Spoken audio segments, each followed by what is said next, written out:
year 1656, a large manor house called Woolsthorpe sits in the countryside of England. This is the childhood home of Isaac Newton. Isaac's father died 3 months before he was born.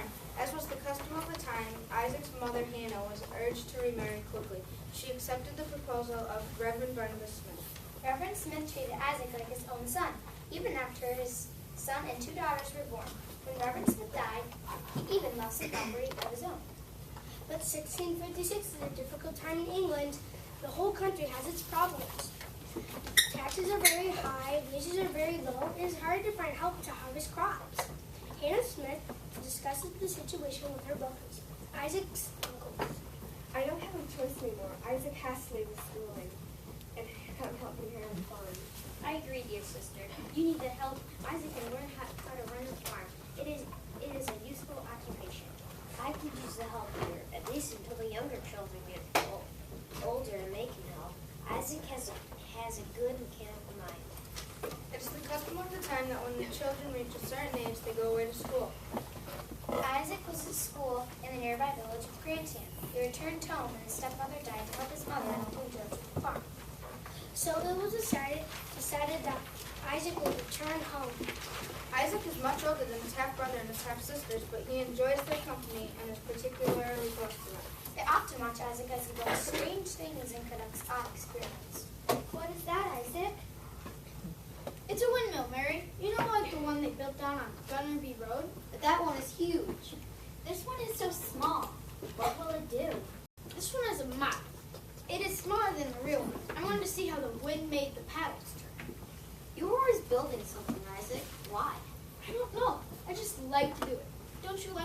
Wouldn't you like to know how things work? No. It's good enough for me that they do. I would rather go fish in the stream or hunt rabbit in the woods. That's what I call fun. I remember when Isaac made that firecracker. That was fun. Maybe for you. Uncle George was so angry, he made me muck out the barn for that. Can you make another one? Please, Isaac? And will you get punished in my place? Besides, I got the supplies from Mr. Clark's apothecary shop when I was at school. How about a kite? Can you make another kite? Remember last time? Yeah, what happened? I don't remember this. That's because you were too young. You had to stay with Mom. Too young? I'm always too young.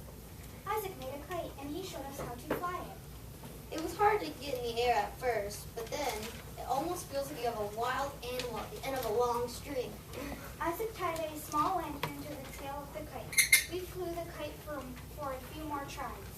Then we waited until dark. You were asleep, Hannah. We took the kite out into an empty field by the village. I lit the lantern, and it went up into dark sky. Hannah, it was so funny. The peasants thought it was a comet. They thought that the world was coming to an end. But comets are bad omens. I would be afraid too. Comets are not bad omens. They're just burning objects in the sky. We can see them at night because the sky is dark. They don't mean anything. As it was, we all three got in trouble for that one. Uncle George saw us leave, and he knew we were up to something. He was right, though. If the kite had crashed, we could have started a fire. Boys, girls, time for supper. Isaac and the 3 children went to the house and washed for supper. They are delighted that their uncle, Reverend Ashcroft, joins them for dinner. By the end of the meal, the weather has changed. A strong wind is beginning to blow. Hannah, a delightful meal. Thank you for inviting me. And I agree, sister.